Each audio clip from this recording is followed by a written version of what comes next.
Katibu wa siasa, itikadi, uenezi na mafunzo wa CCM, Kenan Kihongosi, amemtaka makamu mwenyekiti wa chama cha upinzani Chadema John Heche kujielimisha zaidi kuhusu masuala ya uchumi na mwenendo wa dunia kabla ya kutoa kauli hadharani. Kihongosi amesema kuwa hatua hiyo itasaidia kuelimisha wananchi na kuepuka kueneza taarifa zisizo sahihi. Ameendelea kumtaka John Heche kuacha kutoa kauli zinazoweza kuleta uhasama kwa lengo la kujipatia umaarufu, kwani hatua hiyo inaweza kusababisha taharuki miongoni mwa wananchi. Jina langu mimi ni Friday Mongomare na hii ni Baharia TV. Baadhi wanasema tozo zipunguzwe, tozo zifutwe, zisiwepo. Nchi yoyote duniani inaendeshwa kwa kodi. Hakuna namna utaendesha taifa bila kukusanya kodi.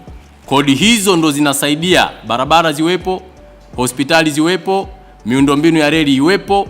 Kwa hiyo sisi tunachoshauri kama serikali ni kuangalia katika kipindi kifupi ni baadhi ya kodi zipi labda inaweza ikazipunguza, lakini wakati huo kutafuta solution ya kudumu kuweza kutatua changamoto hizi. Lakini huwezi ukasema unafuta ushuru kabisa, hapo ni kuwalaghai wa Tanzania. Hilo jambo hakuna nchi imewahi kufanya duniani, lakini kwa kuwa viongozi na wanasiasa wanataka political mileage, basi yuko radhi adanganye, yuko radhi aongee uongo, yuko radhi apotoshe ili mradi lengo lake liweze kutimia. Hivyo mimi ni muombe sana ndugu yangu na rafiki yangu sana Heche, amtumie zaidi mwenezi wake, ana maarifa makubwa yule binti Rupia, na ndiye msemaji wa chama kile, atoke akaseme.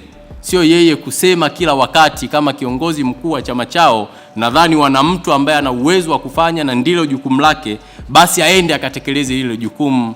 Yule dada yetu Rupia ana uwezo wa kusema mambo mengi, labda kama hawamuamini katika usemaji pengine inawezekana, lakini nadhani yeye ni kiongozi mkubwa. Huwezi kumuona mzee Wasira kila saa anaongea na vyombo vya habari, kwa sababu mifumo ya vyama lazima iheshimiwe. Kwa hiyo ndugu yangu Heche ajielimishe, ajue mambo ya uchumi, mambo ya dunia, asiwe anaongea bila kuwa na takwimu, bila kuwa na data, na asiongee kwa upotoshaji.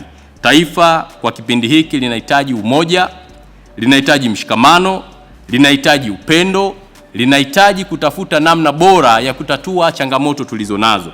Lakini nampongeza pia ndugu Heche kwa kutambua kwamba kuna serikali, na ameomba serikali ichukue hatua, na serikali sikivu ya CCM itachukua hatua hizo bila kusita.